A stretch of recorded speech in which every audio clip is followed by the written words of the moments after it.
The only chips on that board that have the IBM logo on them are the BIOS ROMs.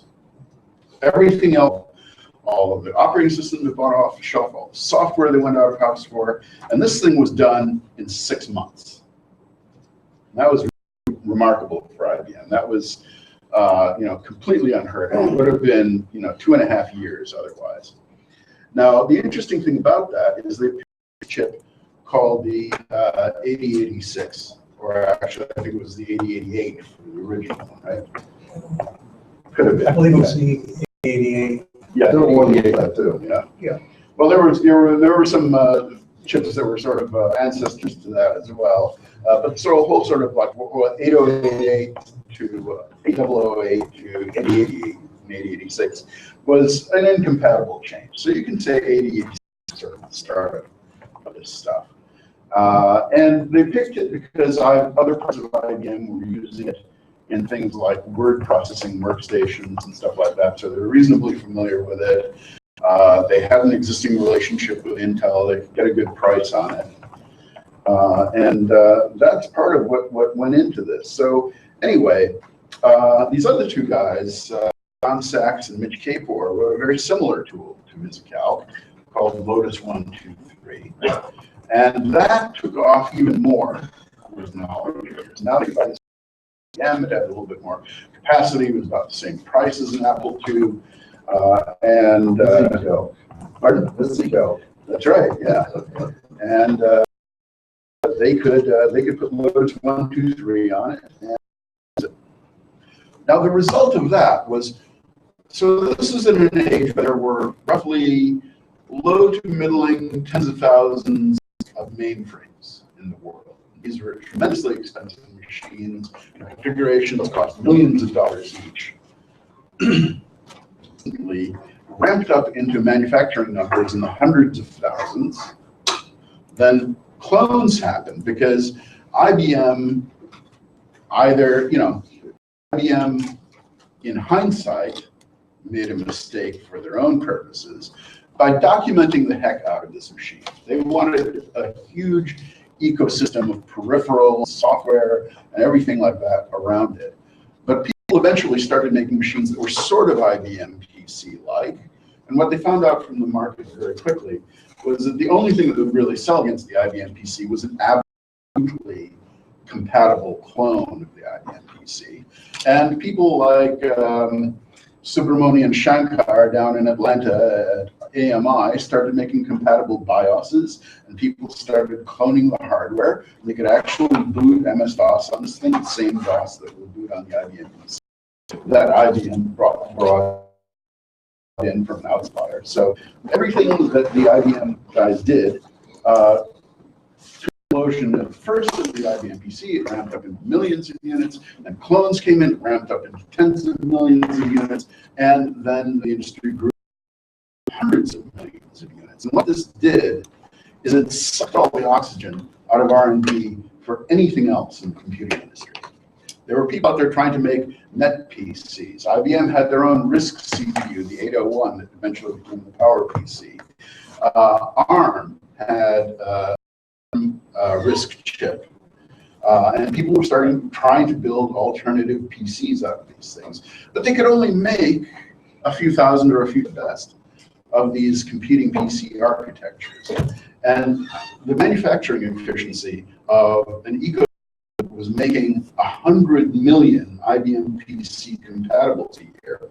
That would eventually grow to a year 400 million a year. That just crushed everything else. And that's why everything looks a little bit like a PC. So when you go to a data center of PC architecture servers, they're all small, they're all like 1U in a rack. They're all filled with peripherals that are PC-sized.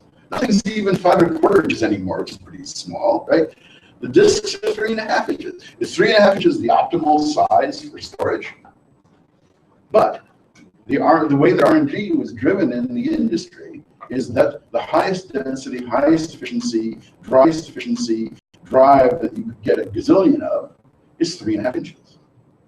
So everything looks pretty much like a PC. Does this make sense? Maybe not, right? Is the optimal CPU design a Core i7 or a Xeon? Probably not, because it takes like 3 billion transistors to make a really fast Xeon. You know, is an array of PC GPU cores the optimal? Probably not, but it is the fastest and the best price way to do graphics. So for example, the 86 that went into that original IBM PC is about 29,000 transistors.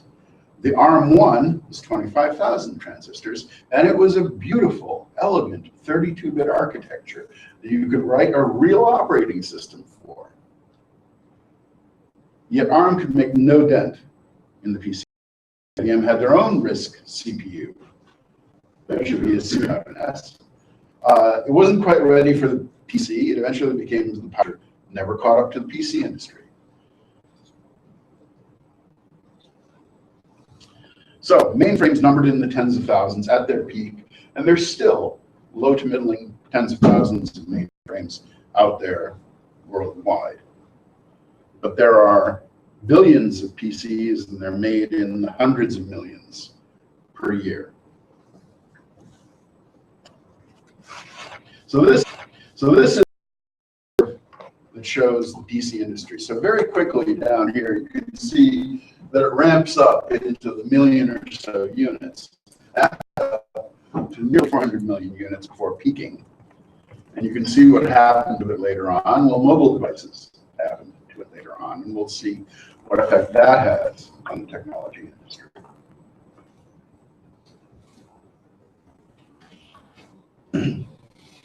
What happened was the PC industry outspent the rest of computing technology by an order of magnitude at least.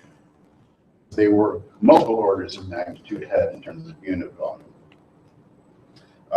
Intel, for example, currently, what Intel spends on capital equipment a year, just by themselves, is $10 billion per year for building chip fabs and things like that. So there's Intel CapEx.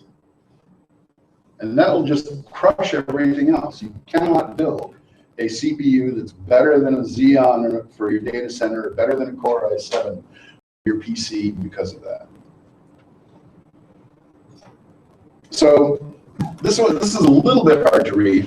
You can see up there, there are a few people trying to compete, like, you know, a 16-core Spark that needs multiple billions of transistors on a chip. But the thing that Intel has, nobody else has right now, is that Intel is building chips on 14 nanometer dimensions. And that means that their 3 billion transistor chip will be significantly smaller than their competitors' 22 nanometer or 30 nanometer, right, chip. It's going to be 1/4 the size of the 30 nanometer chip, right? Which means they get more chips per wafer. They get more chips that work per wafer, and they build these in their own fab. So they're really, it's not even an apples to apples comparison. They drive both the design technology through their R&D, and they have fab technology, which is at least partly proprietary to them, and fully proprietary, of course, in the way they operate it, so that they can run ahead of the rest of the field in yields and costs and things like this. And this just crushes everything else. So this is what's in a Core i7. You have all of these channels to memory. You have support for discrete graphics and multi-card graphics configurations. You have these things used to be divided into the CPU and a north bridge and a south bridge that would sort of factor all of these things out. But what's remarkable about all of this is that all the way back to that that IBM PC printed circuit board, there's software, like you can take a DOS OS and boot it on that x86 based PC.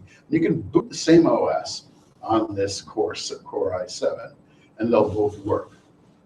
So that's really remarkable. So despite the fact that all of this R&D money and manufacturing money and ecosystem money poured into this thing, and these memories are, 4 and 5 orders of magnitude larger than that original IBM PC, and the disks are 4 and 5 magnitude larger in capacity, and all of these buses are 100 times or 1,000 times faster. It's still compatible, and that's really amazing. So what do you get for all of that money? You get billions of transistors. You get the ability to make deeper pipelines, bigger caches. You get smaller dimensions, and smaller dimensions means you can do these things with less cost and less power. So the question is, how do you get a dominance that's that strong? Well, you go back to Apple. Apple thought of something completely new, with new requirements that shifted the requirements out from under this Intel unsealable strong.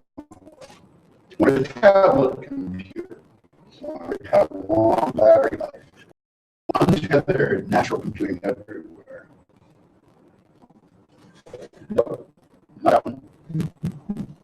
This one. This has an ARM 610, I think, in it, which is ARM making chips before that. But I went to ARM and said, we want to check that it's really, really power efficient for this. And it was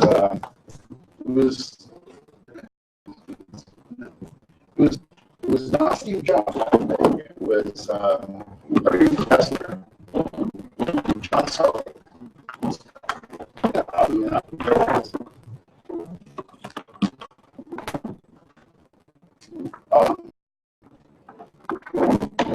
Again, Nokia. Now, it didn't really succeed very well, but it got ARM ready to start Nokia. Nokia came to them. Nokia made a couple of phones at the time for GSM. The GSM standard included things like text message. And this is sort of the third phone that Nokia made, which is I think called the 6011 or something like that.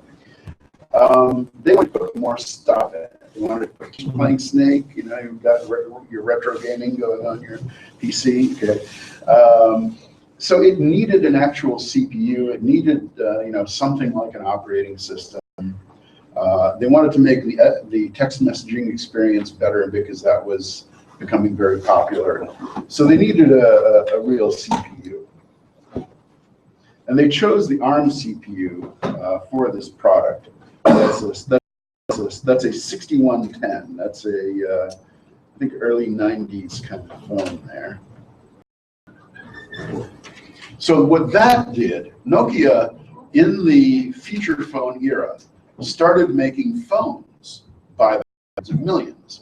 Nokia was really tier 0 of this whole industry. And by the time Nokia was making 500 or 600 million of these, 6110s and related products, other people were making another 500 million phones, and a lot of them were using ARM CPUs from Texas Instruments and other suppliers that were making chips for that industry. And that's what broke the PC dominance. You were getting about 1 billion of these devices per year. Almost all of them were ARM powered, and there was enough model. There were enough differences in the critical criteria in terms of power efficiency. There were enough differences in the business model in that ARM did not try to dominate the business the same way that Intel did. ARM is fabless. ARM is not only fabless, ARM is a licensing company now. They don't market their own chips. They just license their designs. So everyone else who isn't Intel, right? If you're Qualcomm and you've got a bunch of smart people and you want to go at Intel, right? The way you do it nowadays is you become an ARM licensee, and that gives you a very high baseline in terms of capabilities that the mobile device market wants. You get to go out and find your fabs on the open market. You don't get the absolute pinnacle of, we have 14 nanometers 2 years before the rest of the world does, but you get very good pricing because you have a competitive fab market out there. And everybody has sort of worked this out so that the allocation of money, intellectual property, and all this stuff works in the rest of the industry. So pretty much everything that isn't Intel is ARM, except for the stuff that is PowerPC and MIPS and High H and a couple other. Is off in China someplace, revolutionizing the supercomputer industry there. Hopefully they'll let him go when he's done. But anyways. So PCs topped out around 400 million units, a little bit less. They're in decline now. Why? Because they no longer dominate manufacturing economics. That's right. That's what Nokia and the other mobile handset makers did to this business. So now, if you want to go out 5 years ago, not too much, right? There is a manufacturing ecosystem out there. So you can go out and you can order 100,000 tablets and get in the business, and your manufacturing efficiencies are going to be comparable or better to those of the PC industry. And that's what's different now.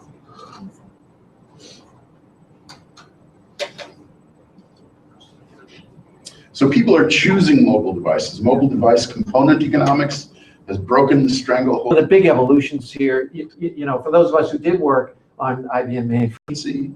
And ARM's business model steered around the mighty fortress of Intel spending $10 billion a year building fabs. Now, what's interesting about this is that, like storage, right? We talked about why storage is in 3.5-inch units, right? Why GPUs are arrays of PC GPUs and cores. It's because that's how the PC ecosystem funneled the R&D efforts of the ecosystem providers around it. A similar thing has happened due to the mobile industry. Because people were making 1 billion mobile devices, well, now they're making almost 1 billion smart mobile devices. And the high end of that smart mobile device business, a few hundred million in the high end of that, all have really nice cameras in them.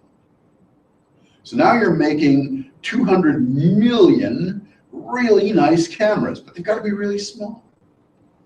So it's kind of strange, right? I have investments you have to make. And when you fry it, you're, it really hurts. And what you're now able to do. Now you can get a 16 megapixel sensor in a smartphone. And the effect that this is going to have is that it's going to create a weird distortion in the camera business. Because even the lenses, right?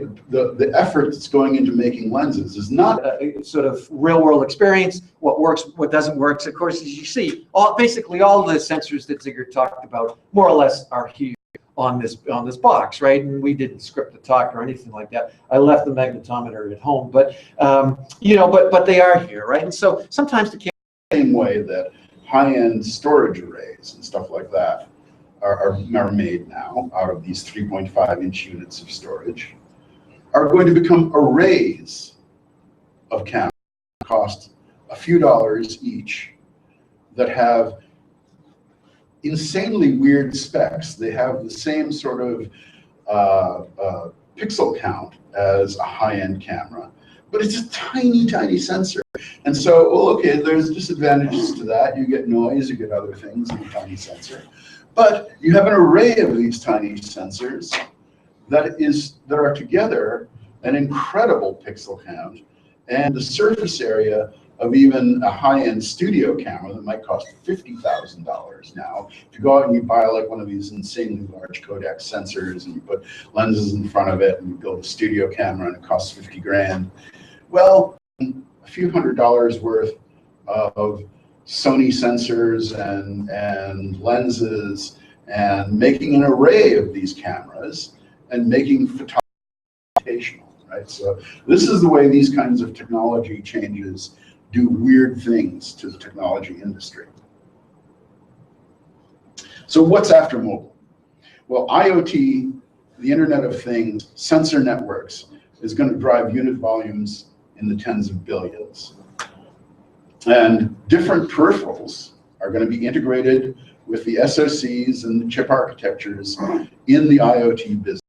And so all of these things, all of these developments from the PC to mobile and feeding into IoT, right? Mobile has done interesting things to photography. It's also done interesting things to other sensors like accelerometers and things like that. You can buy very inexpensive accelerometers. Some of them are even highly integrated with SoCs and things like that. So you've got all of these sensors, temperature sensors, proximity. And they just basically plug on to the header pins that, I guess there are what? There are 10, 20, 30, 40 header pins on these launch pads. And then the booster packs sit on top, the same way that like a Shield does, or what were the Raspberry Pi equivalents, or capes for Beagle Bones, Arduino Shields. So it's a way of, you know, it's kind of like the daughter board Now. So the future is here. It's just not evenly distributed. So if you don't believe that tens of billions of dollars, tens of billions of units number, ARM chips are already up in, you know, near 10 billion units now in their embedded microcontroller applications and in smart cards. So if you add the kind of things that the really, really tiny ARM chips are going into now, you're almost at 10 billion already. And that is going to accelerate, and it's going to pull sensor technology and imaging technology and microphone technology and all of, and radio technology. Radios are going to get much smaller and much cheaper and much more capable because of all of this, because you're going to have wireless networks of all of these things. And just in the way that PCs initially pulled the technology business off in a strange direction, and then mobile pulled the technology business off into another strange direction, IoT is going to do the same thing for sensors and imaging and radios and these low power CPUs. So they're going to be different peripherals that get pulled into that. You know, microphones, acceleration. home on a weekend. Today, completely different story. Low cost, easier to do, and really make things work. It's the whole maker, you know, movement, right? Okay. Then up here is the thing we talked about earlier. The Kinds of interesting stuff are going to get pulled into this world. So sensors are going to ride this wave of billions and tens of billions of units. Light cameras for smartphones, and establish a wireless connection with this router. As I said earlier, the router runs OpenWRT, and for reasons that's just, you know, kind of a nice thing to do. Then the way this is that this then talks to a server. In this case, this is actually an Atom server. You know, you talked about this is like one of these boxes that a homebrew, home-built, $200 thing that actually is. I currently have the software running on a Dell and Inspiron laptop that's sort of taking the place of this, right? But anyways, these things talk directly to, in this case, web servers that are running on this Linux box. The Linux box could be running Ubuntu or, you know, Debian or any of your favorite flavors.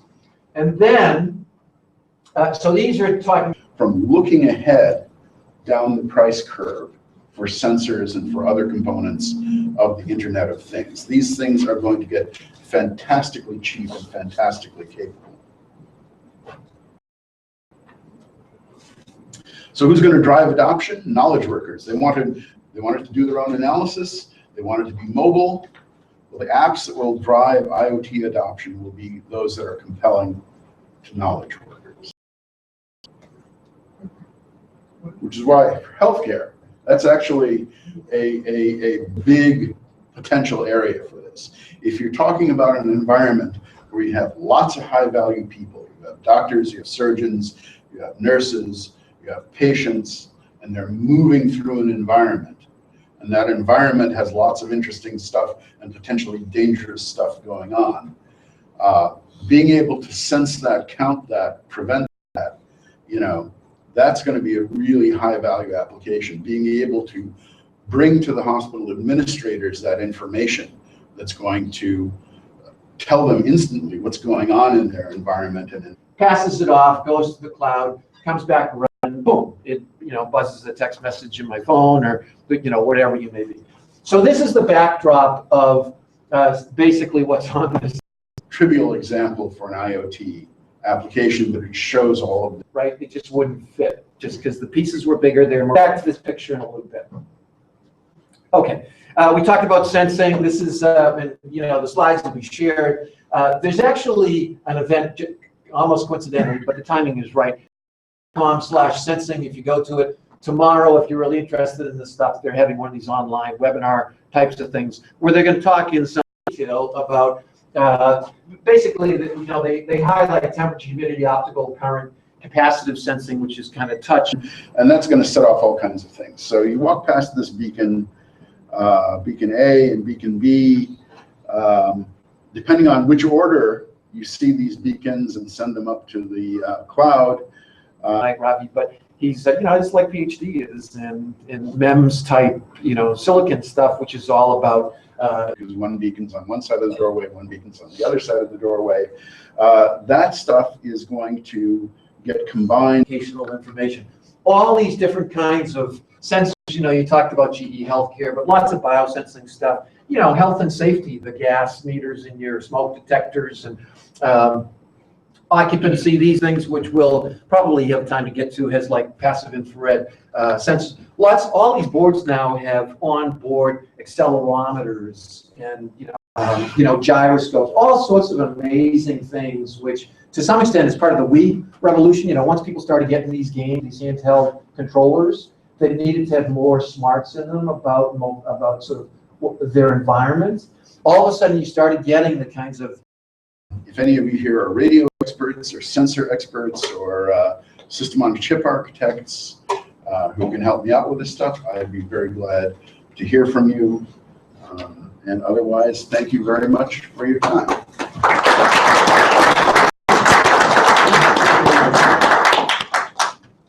Right? That was cool. So I have the mixed distinction of actually having worked on IBM mainframes. Come on, who else worked? Who else did JCL? There you go. And CICS, did you actually, tread water in CICS or COBOL? Yeah, you're making me feel. Oh, come on. This is where it all began. And there are many happy memories, but things have evolved. In many Just cases, wait to get a job. One of the first, I worked on mainframes, and then was it Hitachi who made like the clone? oh yeah, Does that ring a bell? They were in Waltham, actually. They were local, and it was a big deal because they were able to sell these, these millions. RCA Spectra system was essentially an IBM 360 clone. I don't know how they, if they got away with it, given the armies of lawyers and patents and everything else that must have been operational. But RCA, there was, what was the other company? They make loads of chips. And so the question, I think, is how do you get these chips into the hands of people like us so that you can prototype, develop, explore? On the one hand, they want to get their chips, I suppose, into phones that sell in the millions and tens of millions. On the other hand, they want to find new, innovative applications as well. So Computers that were mainframe computers that competed with IBM. I just don't remember their names. What? Burroughs? No. Burroughs, they were minis. They did a lot. No, Burroughs had mainframes, but they were not. They ran their own operating system. They had an operating system called MCP. Honeywell. In terms of, this pin works, that pin doesn't work, or I bought 5 and only 2 of the boards work, kind of stuff. TI, I think they know how to engineer stuff robustly. As you can see, low cost. They have, launch pads were industrial control, but who knows? There are probably zillions of these in the MBTA buses that run up and down or trains that run up and down the tracks, right? They get up into here, which is where the connected launch pads, which is kind of what got me on board in a big way, and they've got Wi-Fi on board. And they've got a couple of other, we've got some they've got these sensor tags as well. You know, we talked about the common distribution availability, widespread availability of different sensors for low cost. This sensor tag has, I think, maybe 10 sensors on it. We can go through which ones they are. But, you know, so for, again, low money, and it's just all coming out on these things. So the focus of this is going to be right here, the get connected part of it, but, you know, directions depending upon what you're. Okay, so a couple big things have happened, again, just recently, like within the past months. Two things. One, there's a development environment, Energia, and so I asked for a show of hands early about Arduino. Who's familiar with Arduino, right? So people, if you've done any kind of even make it blank kind of thing on Arduino, you know that there's a application IDE that's really kind of a simple. You've got a setup block of code, then you've got a looping block of code, and the code is pretty simple. It's C-like and through different structures based upon the activities that take place, right? And so, you know, so all this stuff really works. The way I get started on some of this stuff a while ago was, and you know, we talked. So for anybody who is lucky enough to get one of these MSP432s or CC3200 type things, you can just dive in, start programming, and before you know it, you'll have things blinking. So Energia came out. It's actually, I guess, been maybe a year and a half or perhaps even longer. Recently, like within the past month, they started so the way Energia or Arduino worked, you write your program, you hit basically an upload button. The upload button, it actually sends the code through the GCC compiler, so people know what GCC is, right? Which is the board today. So this is just one of these little $30 battery, like your charge pack thing, but it's also got an onboard solar panel. I don't, because I just got it, exactly know how long it's going to last, but it's weatherproof, which is a good sign. And then you get these little boards, right? Whether it's we did a show of hands earlier for Arduinos and Raspberry Pis and these other things. We talked about ARM technologies. About Energia is who did work on IBM mainframes. You'll remember they were raised floors, and the reason they were raised floors is because you needed both outrageous amounts of power as well as cooling, right? To keep the things cool, you know, right? Yeah. Is it? Maybe just speak briefly about what you've done. Well, I've developed a lot of Arduino compatible boards. Yeah. And what I do is I integrate peripherals that people usually use in their Arduino projects onto my boards. The site is yblock.com, and the code and examples are up there. What I came here tonight, as far as the MSP432, I'm working with these two. With Arun and Ziggy come back, we can. I'm kind of starting off with some lessons learned. This is a little bit of a motivational thing because you may just be like interested in Linux, and that's going to be Loud noises. They'll have haptic feedback, visual feedback. It's an engagement standpoint, educational standpoint, or a practical standpoint, which I hope I'll convey. This stuff is familiar. It's fun. It's low cost. You know, so no longer. Is it are these multi-$1,000 investments you have to make, and when you fry it, you're kind of it really hurts. And what you're now able to do is really get this vast introduction to these multiple realms of hardware and electronica and software and programming. Even just a very short period of time ago, you really could not assemble all onto one desktop in a way that you can today. Along the way, I've picked up definitely lots of sort of real world experience. What works, what doesn't work. So of course, as you see, basically all the sensors that Ziggy talked about more or less are here on this box, right? And we didn't script the talk or anything like that. I left the magnetometer at home, but but they are compile the stuff. And if you want Bluetooth, you put the Bluetooth stack on. If you want Zigbee, you put the Zigbee stack on. So instead of going out and buying a Zigbee chip, you buy a chip with, okay. So the other big thing that has happened here, yeah, sorry, go ahead. Is the download using these Energia tools and this launchpad, is the download of the code through Wi-Fi, through USB, through JTAG? How does the code get done? Yeah, it's a simple USB connected CC3200 launchpad from Texas Instruments. Let's get Wi-Fi on board. This is like about a $13 board. The black one, which is the new MSP432. TI's MSP430 line, it's kind of like a cash cow, and sort of it's been around for ever, and they've optimized it for low power, energy efficient, sort of everywhere applications. I don't yet question or ARM? it's pretty much all ARM from what I can tell, right? So I don't think, and we talk about ARM as I mean, ARM is like Arun and others can talk more about this than Shankar than I can, but you know, most of these things have multiple ARM cores in them, right? And wide ranges of ARM configurations, none of which, you know, they make about as much sense as the numbering scheme of MIT buildings, right? So they're not, you know, the numbers are sequential, but they're not to each other. The, you know, odd side is here and the even side is on that side of the campus. And all this stuff makes sense if you are one of the gurus of the environment. But anyways, there's this history here that's interesting. On top of it, so and the other thing is to complement the moving, it seems, from these red launch pads to a black mat. So in the background is the SMSP432. Big shift here is that it's gone from 16-bit to, you know, 32-bit. So we talked about the 8080s and 8088s and the evolution. The same thing's happening as quick as can be, right? So on top of this, the red square here is what's known as a booster pack. And so, and I got some of these that we'll raffle off, give away. And they just basically plug onto the header pins that, I guess there are what? There are 10, 20, 30, 40 header pins on these launch pads. And then the booster packs sit on top. What they used to do is they'd send it and it would just be a single task, native, what they refer to it as a native application. Arduino shields. So it's a way of, you know, it's kind of like the daughter board technique that was used on PCs for generations, right? So it's a nice way of having people independently interface to the hardware. It's an abstraction of the hardware at the TI-RTOS level, which does most you can have is you can have one thread or task. They refer to them as tasks.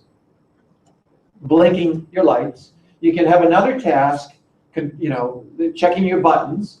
And you can have another task sending the buzzer noises out. And you could have another task, the loud, you know, noises or sensing the bad gases. And then the other beauty of this is that the RTOS is smart enough to know, and the hardware, another thing that TI does really beautifully, if you dig into the hardware sort of architectural specs, they do great power management. So for instance, when different parts of the boards or chips are not being utilized, they shut them down, right? So that's a big thing that's helped with the cell phone revolution here too.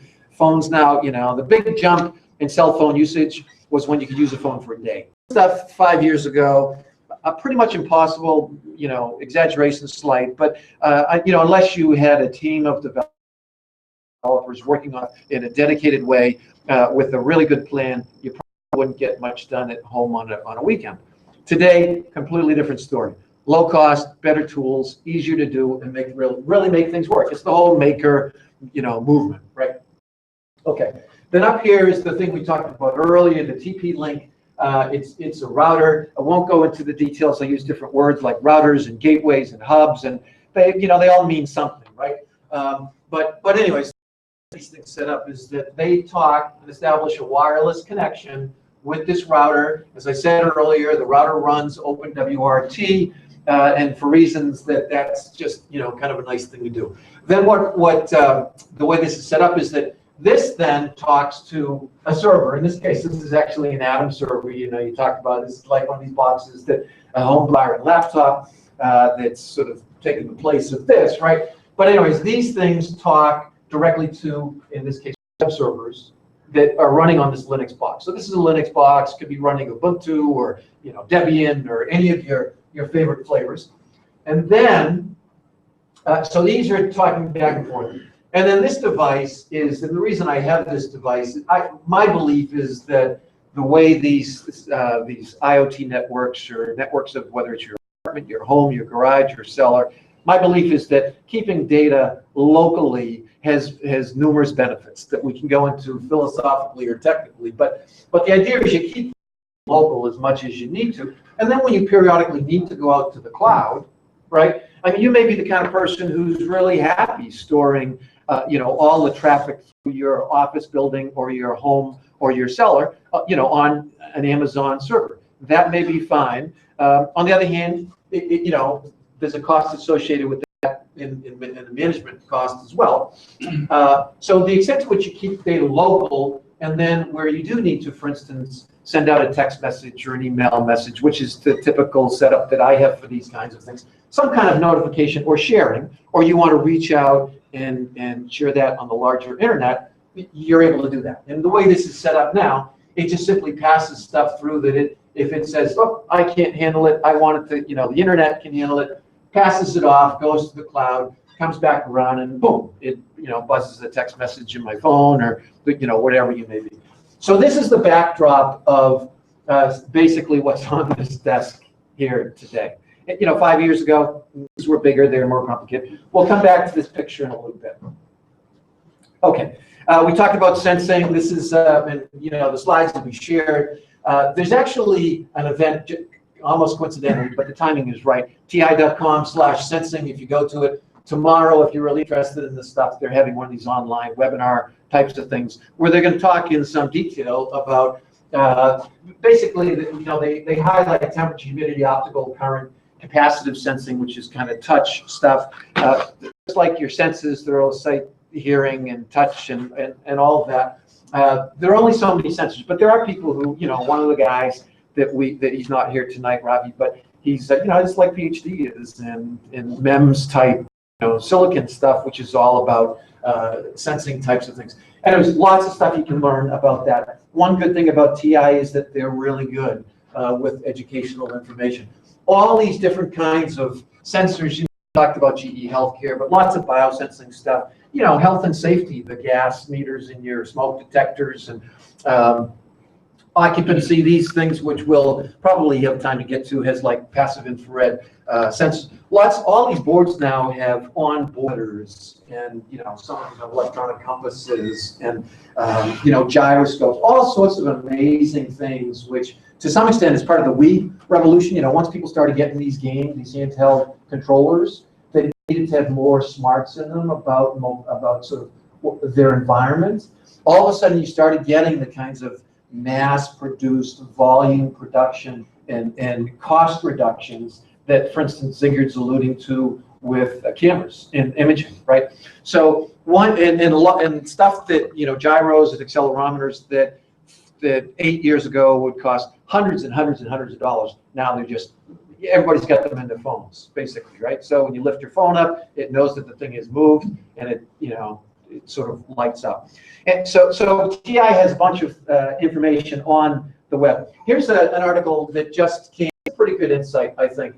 You know, of course, I highlighted this with the modern day gold rush has taken the technology sector by storm. Obviously, lots of people are banking venture capital dollars and startup dollars, and, you know, people are branding Internet of Everything, and they're kind of moving in fast, big ways. The gist of this article, though, is that your objective should not, it doesn't need to be collect all the data, because you get lost in all the data.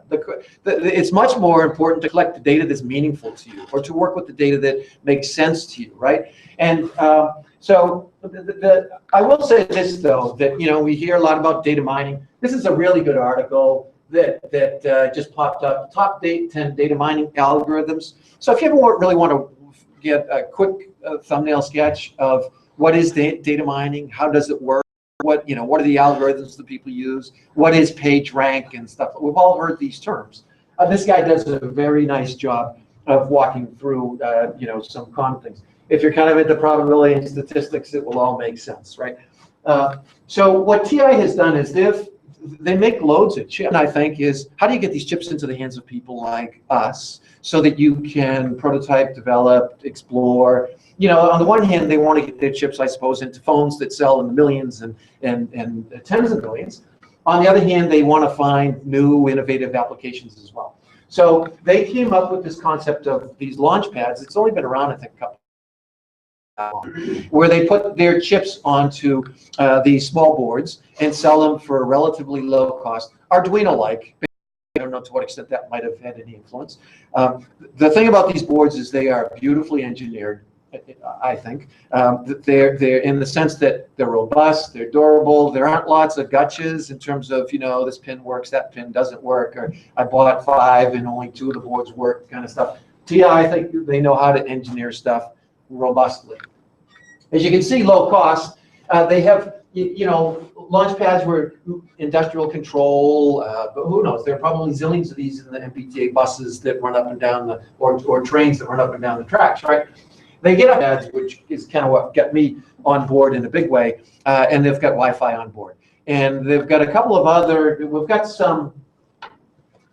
these sensor tags as well. You know, we talked about the common distribution now and availability, widespread availability of different sensors for low cost. This sensor tag has, I think, maybe 10 sensors on it. We can go through which ones they are. But, you know, so for, again, low money, and it's just all coming out on these things. So the focus of this is going to be right here, the get connected part of it. But, you know, you can go lots of different directions depending upon what you're. Okay, so a couple big things have happened, again, just recently, like within the past months. Two things. One, there's a development environment, Energia, and so I asked for a show of hands early about Arduino. Who's familiar with Arduino, right? So people, if you've done any kind of even make it, you know that there's a application IDE that's really kind of a simple. You've got a setup block of code, then you've got a looping block of code. And the code is pretty simple. It's C-like, and you can do things like read the pins or set the pins or turn on LEDs or read buttons or etc. So what TI set about to do was to develop basically their own clone of that easy-to-program environment, and that's called Energia. So for anybody who is lucky enough to get one of these MSP432s or CC3200 type things, you can just dive in, start programming, and before you know it, you'll have things blinking. So Energia came out. It's actually, I guess, been maybe a year and a half or perhaps even longer. Recently, like within the past month, they started to so the way Energia or Arduino worked, you write your program, you hit basically an upload button. The upload button, actually in this case, it actually sends the code through the GCC compiler, so people know what GCC is, right? Which is the open source, you know, C++ compiler. And then and so that compiler has been developed, ported to the TI chipsets in this case, right? So what they do is they run your Energia program through your application through the GCC compiler, and then they download it onto one of these boards. Simple as that. Very robust, very fast. Cool thing about Energia is that they give you lots of sort of side doors to jump out and do more programmatic types of things at the C++ level, right? So maybe you can do it in Arduino. I just kind of spotted you. You've done a lot of stuff, you know, right? Right. Yeah. Is it, maybe just speak briefly about what you've done. Well, I've developed a lot of Arduino compatible boards. Yeah. And what I do is I integrate peripherals that people usually use in their Arduino projects onto my board. The coded examples are up there. But I came here tonight as far as the MSP432. I'm working with these two gentlemen over at the Mobile Experience Lab at MIT, and we're developing a sensor system that will be one will sense toxic gas. Loud noises, they'll have haptic feedback, visual feedback, they'll sense heart rate and much of those functions. And we're going to use Zigbee, we'll probably use ANT, and we're going to use the MSP432 Cool. as well. Cool. So wide block. So one of the other things about this, you know, these boards that we're looking at today, they've got Wi-Fi on them, right? And but the sensor. Sensor tag that they have currently, it supports. Basically, they refer to it as a multi-protocol tag, right? And so I think actually it supports Zigbee in the current release. And then they're also going to extend that with someone. And then what they're effectively doing, which is another major change that is happening today, rather than the hardware being the thing that supports the protocol, it's a software stack. So you've got a radio on board, you've got the hardware that supports that. You know, you compile the stuff. And if you want Bluetooth, you put the Bluetooth stack on. If you want Zigbee, you put the Zigbee stack on. So instead of going out and buying a Zigbee chip, you buy a chip with, okay. So the other big thing that has happened here, yeah, sorry, go ahead.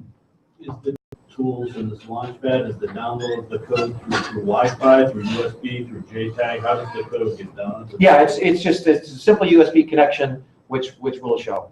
Okay. We'll show how that works, right? Good question. And the question came up actually today. I was talking to some of the folks there about the sensor tag, because their goal is to have this Energia stuff actually allow you to program the sensor tag, which is, so this is the sensor tag, which has, you know, a bunch of different sensors on it: temperature, humidity, motion, and things like that.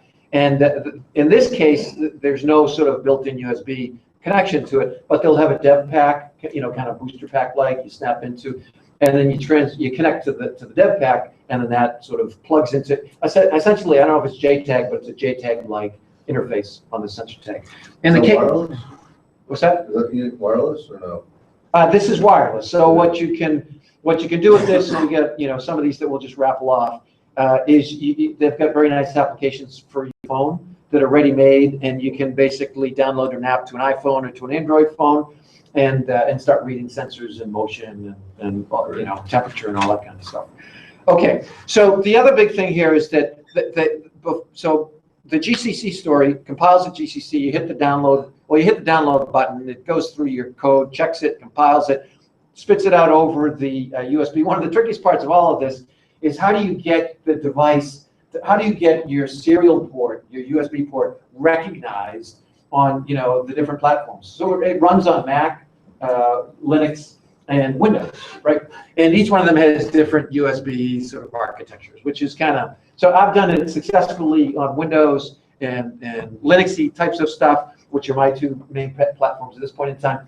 But anyways, what you do is you select the serial port, you select the board type, and then you tell it to send your application to the board, and we'll show you how that works. But what they used to do is they'd send it, and it would just be a single task, native, what they refer to it as a native application. The big change now is that what they do is they send it down, and it actually sits on top of the TIR TOS. So this is where the real-time operating system, it's like a thin veneer. It's an it's an interface to the hardware. It's an abstraction of the hardware at the TIR TOS level, which does multitasking. So now what you can have is you can have one thread or task. They refer to them as tasks. Blinking your lights. You can have another task, you know, checking your buttons, and you can have another task sending the buzzer noise out, and you could have another task listening for the loud, you know, noises or sensing the bad gases. And then the other beauty of this is that the RTOS is smart enough to know, and the hardware, another thing that TI does really beautifully, if you dig into the hardware sort of architectural specs, they do great power management. So for instance, when different parts of the boards or chips are not being utilized, they shut them down, right? So that's a big thing that's helped with the cell phone revolution here too. Phones now, you know, the big jump in cell phone usage was when you could use a phone for a day, right? Suddenly the contractors that were out in the field, they could just take it out in the morning and then recharge it at night. When that happened, you saw the huge spike in adoption. Anyways, now you can get caught up in some of the configuration stuff. I don't want to suggest that it's all completely obvious in ABCs. You'll spend some hours, you'll spend some days if you really want to get into this. Okay, they map out what the pins are, right? And the colors mean something. The greens mean that it's a digital read or write. The purples mean that it's you know, it could be digital read or write as well as analog, right? So that means if you want to do an analog read, you wouldn't be able to hook it up to this pin because it doesn't match, right? If you wanted to do an analog write, you wouldn't put it on this green pin because the way in which they've designed this thing, it's not set up for it. So you do have to kind of look into this a little bit. Okay, here are the products we've talked about. We'll show them. Here's Energia. It's pretty simple. So once you get these things running, another real nice part of this is that you get loads and loads of example applications. We talked about the booster packs. Here's one of the booster packs, which most of the stuff I've gotten, I actually, all the sensors I've got come from China. And what they did is they worked with this, I think they must have worked with this company, Seed Studio. There are two, Seed Studio and IT Studio. They have great sort of sensor packs. This thing's about $59, and it has all the kinds of potentiometers, and that's a magnetometer. This is your noise thing here that picks up not great MP3 recordings, but is a buzzer here, a little LCD kind of thing, an ultrasonic sensor. So some of these things are just prepackaged. You can buy, kind of like a starter kit. Same thing probably exists for Raspberry Pi. Different pin mapping for the MSP 432s, right? So if you're interested in MSP 430s or 432s, and you think about how do I develop software that will run across these different boards, which is something that some of us in the past have thought a lot about, particularly with respect to PCs and Windows and Macintosh and Linux, right? How do you get this so that you don't have to rewrite it each and every time? You have to put some thought into this, and there are ways to. Here's my attempts, right? So I've got two boards, MSP 4200. The MSP 432, it turns out, to do wireless communications, you got to put a booster pack on. Well, what the booster pack does is it grabs some of those pin signals, because those pin signals connect back to the processor, right? And that's how the booster pack functions. It's basically pulling the signals off of those pins that it uses. Well, if it's using those pins for its functional, information about transactions and receiving stuff, you can't use them for your application. Okay, so for you'll see the MSP 432, I don't have anything on pins 3, 4, 5, and 6, but on the CC3200, so here are the buttons. You can see pretty clearly, right? So they're set up to work on these pins for this one, and they're set up to work on different pins for a different board. Simple, but again, a little bit of it. Here we are back to kind of getting back to what we've got here for the system. So what I'll do, and maybe just toss it out for questions, and I'll try and hook a few of these things up, and I'll explain to you what happens as it goes.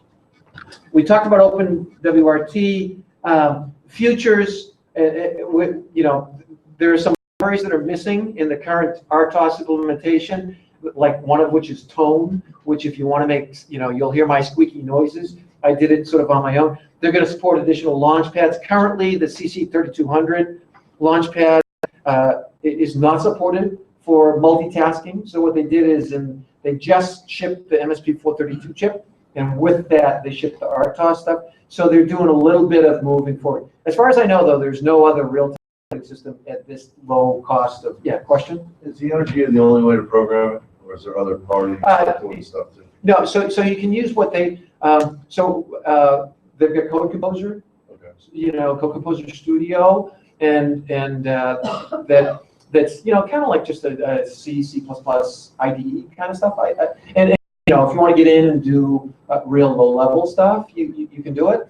So for me, when I first started looking at this stuff years ago, the classic demo is you can take an MSP 430 and they kind of power it up with the electricity produced by grapes, the sort of whatever the acidic properties are of grapes, and they kind of plug a couple of connectors in, and all of a sudden the thing boots up and comes to life, right? But to do anything useful with those chips at that time, you really, and the thing is, the way TI, they were, hardware company, I'm overgeneralizing here, but really hardware driven. And a lot of the software environments that they had were either A, very expensive, which is great if you're General Electric, but not great if you're a 3-person startup, right? So they were very expensive. They had severe licensing constraints, I think in part because they were acquired or partnered with other people who imposed those constraints.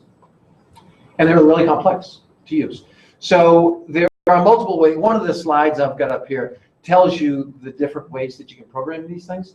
And they've all actually only just started to add Energia as an option. So if you were gonna build an ATM machine with chips from any of these, then first of all, you wouldn't be using the launch pads. The launch pads are kind of, and launch pads may not even be, for instance, FCC approved for for the Wi-Fi chips. On the other hand, this one I'm told is. So you get 2 modules, right? So it's like, well, you don't want to just buy the chip and do all the board layout and make your own at that level, and then go through the certifications, which you have to do for the FCC if it's.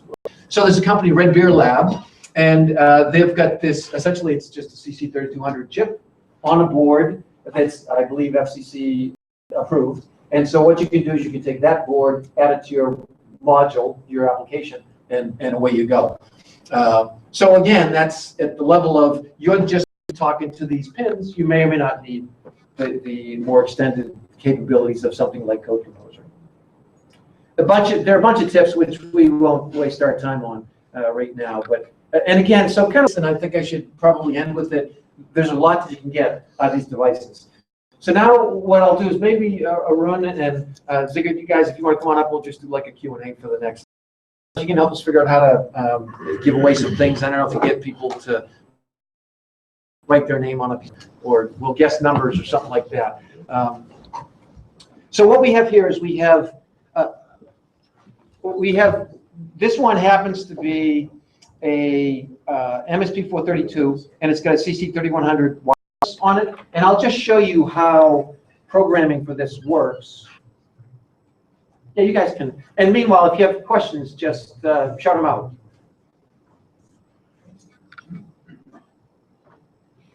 You mentioned they were doing something with the sub-gigahertz radio. What was that? Yeah, so there's one of the things that they've got is support for.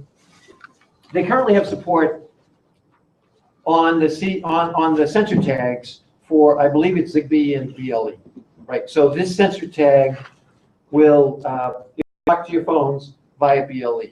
What they're bringing out support, they're adding support for in the future is Wi-Fi. So you could have this device that would send its sensor information out via Wi-Fi, or sub 1 gigahertz. So the nice thing about sub 1 gigahertz, anybody have their FCC license? So I'm pretty happy. I got my technician's FCC license recently for flying, because otherwise you can't, legally do it. So for flying, sub 1 gigahertz stuff in particular, there are some. It's great because you can do really long range types of things in certain frequencies, but you need a license. I'm not sure how they're deciding which markets or radios to go after. But for certain types of, I could imagine, for instance, for farming or forestry or agricultural applications that cover large expanses and different types of weather and climate, and different frequencies are better for different things. So again, I think that what they're doing is they're coming out with these multiple frequencies on one piece of hardware, and then you choose based on what you want to install, which is pretty cool. So instead of having to go out and buy a chip, or buy a Wi-Fi chip, or buy a BLE chip, you get a chip, and then all it is software from that point forward. Is there any time frame on when you're done that? Soon. I think if you look at the website, you'll see that it's like not tomorrow, but imminent is the impression. And the same with the programming of the sensor tags with Energia, like soon, So I'd say months. And Brian, I don't have any of the raffle tickets with me. Okay, I so also don't have a blank paper. what's plan B? We'll think of something. Questions? In regards to Zigger's presentation, let's go both you and also want to kind of chime in on this, but you were talking about automation specifically for mobile applications, sensors, things like that, and data entry. Specifically looking at like one application already, like look at something we're all familiar with is accounting programming. With QuickBooks Online, we can get a plug-in use like Incubator, Square, things like that. If you're calling all your credit card process and all your payroll, things like that is already processed through that. So like applications on payroll, accounting, things like that, and almost kind of small businesses really help. Do you see any like other applications with automation, things like that, and data entry specifically? Well, okay, so imaging is an interesting thing. If you look at something like Google Goggles, right? Yeah. It keeps getting better and better. I just entered 3 the other day that way. It's got really good text recognition now and pulls them apart very well. And the whole thing about image analytics is really a really rich area for data. I kind of think, specifically, Find it. Get back to me. Yeah, yeah. No, a lot of that stuff works better than expected, really. And with the high resolution cameras now, you can do things like shoot page images with your smartphone. And you can read them, you know, I've done things like sign PDFs that way and stuff like that. So, even at the census, even on this, I have a fingerprint scan on this. yeah. What a birthday. There was another birthday. What's that? Who had the birthday? Oh, you think your stuff's still there? Okay, I'm gonna check IT. What do you mean so the other? that's What not- was the other one? What was the other one? I didn't even know there was one birthday. Now you're saying there's two. I thought it was yours. Wasn't it yours? Oh, mine was last month. Sorry. Okay, look what we got here. Another question we'll come back to. This is what the thing looks like, okay? So this is what the Energia thing looks like. And what you see here, these are all the different launch pads that it supports, right? So you pick which board. In this case, the board is an MSP 430. And the reason you need to pick the right board is because that's how it figures out what variation of the compiler to use. And then you pick the COM port, right? And then the question was, so how do you then download the program? And what I did is I clicked on that little button, this menu equivalent, right? And this is, so this is the thing that's connected to it. It's got a fair amount of, goofy stuff on it, right? Full of buttons. It's got a couple of potentiometers. It's got a passive infrared, and the passive infrared, when it's activated, activates the LED, right? So if that's, and then what we'll do is so it's downloading it. Another nice thing about the Energia platform is all this stuff is essentially getting saved to disk and folders, and you can look at the intermediate steps reasonably easily. And then what you do is, so it's finished, right? And once it starts, things start happening, then Data coming out of it. so this is the data that actually it's coming out of. We'll move one of these potentiometers. You see it change? Isn't that magical? And so that's an analog, kind of thing. And we push a button, and you see the blue button pressed, right? You see that popping up? So this is the blue button, and then the yellow button. So those are my screeching aliens, which my family fondly refers to as. So until they get the tone library functional, so I can do a proper happy birthday. This is what happens when you write stuff to an analog pen. But so in this case, you press the yellow button, and it activates a noisemaker.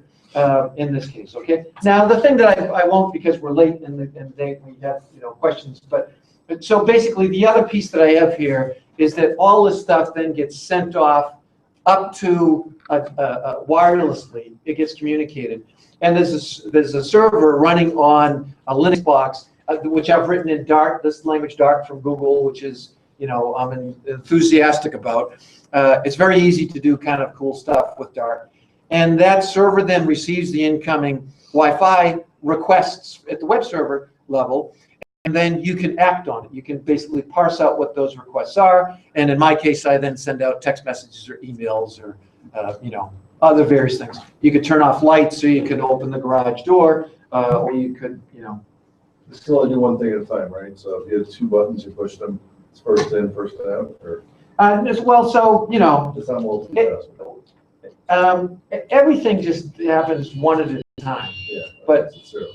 I mean, as you can see, it's the yellow button is pressed and the blue button is pressed. So as long as you keep them both pressed, so I think, unless I'm mistaken, Arun, you come on up into the limelight here. It's multitasking is just it's just a trick to make you believe that things are happening simultaneously.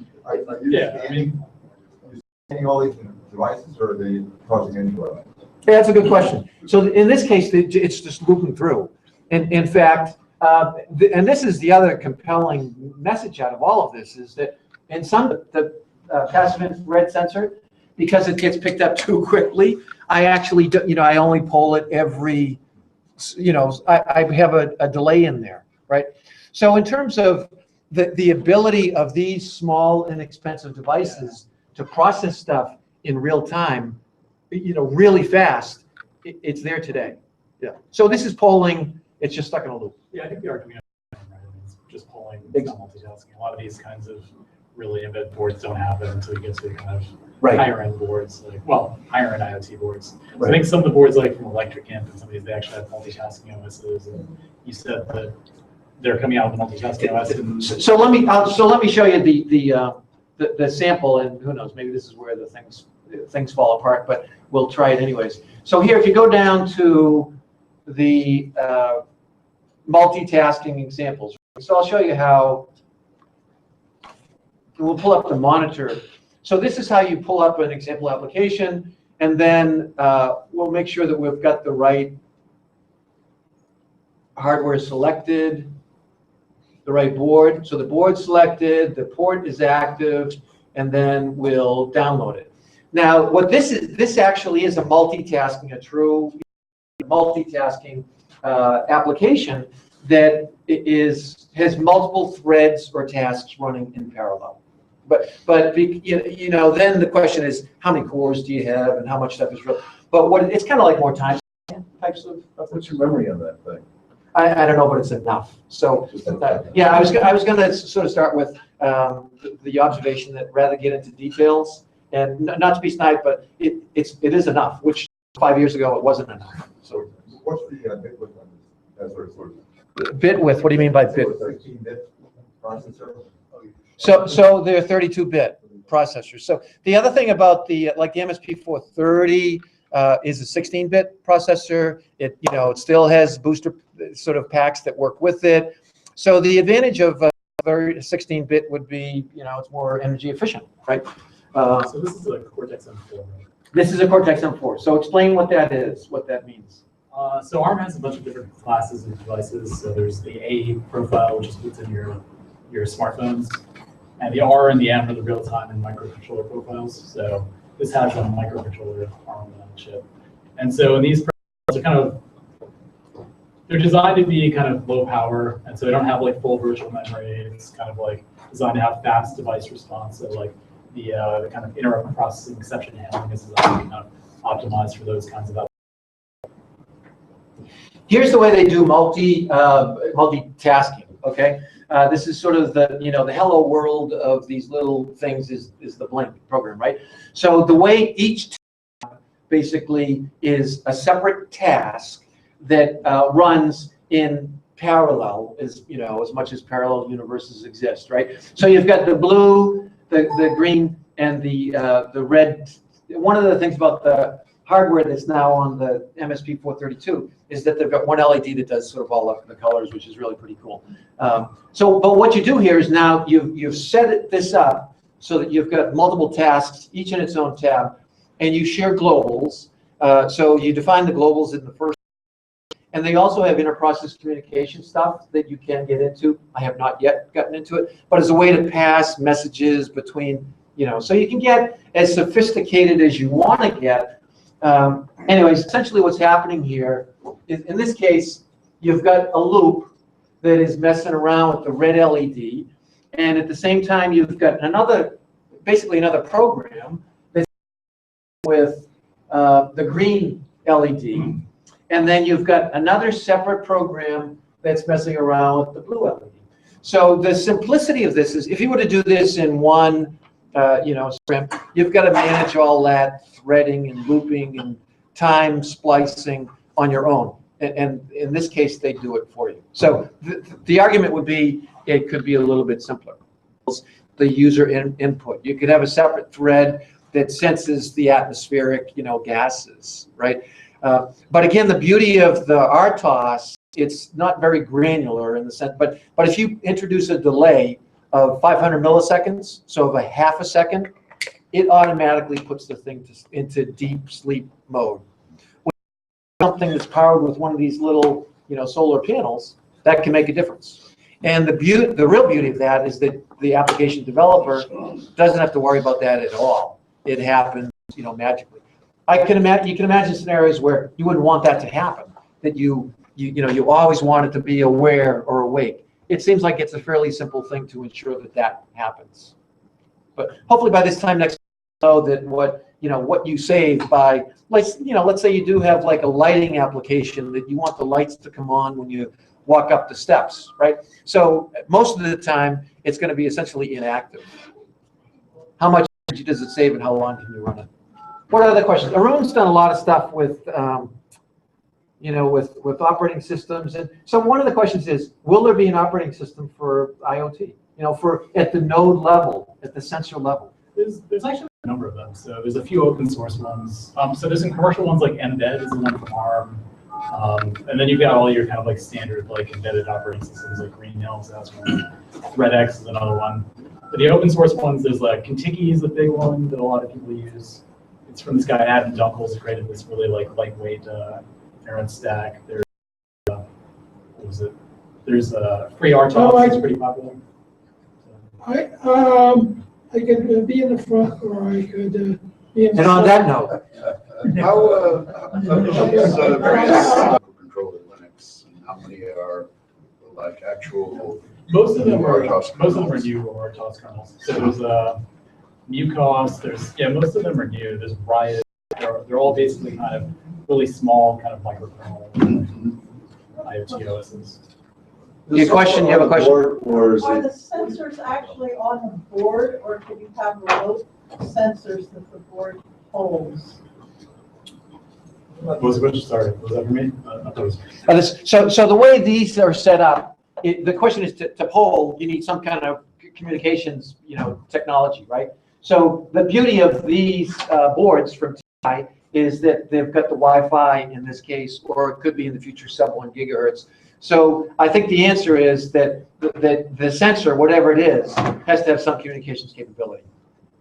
It's kind of right. So sometimes you have modules that you can like wire up like temperature sensors and things. Like the Now, board itself has the I'm thinking moisture and temperature around the property. yeah. So I think in that case they're modules, right? Like- Like you get a temperature sensor. Like for automatic sprinkler systems. I don't know about for TI, but Yeah, the other thing is you could just, if you don't have to communicate it, you could store it. You could just store it locally and then kind of go around and pick them up at the end of the month and find out how many bugs flew by or something like that. Okay, so let's do this. Who has a birthday this month? I'm going to ask for IDs. I've got numbers right here, and I got a birthday today. Okay, good.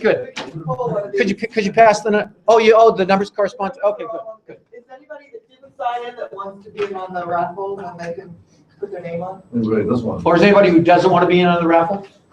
If you don't want to be, just don't say it, then I don't. So we'll give away, Thank you very much.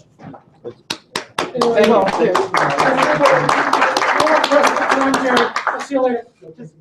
That's all. That's enough for everybody.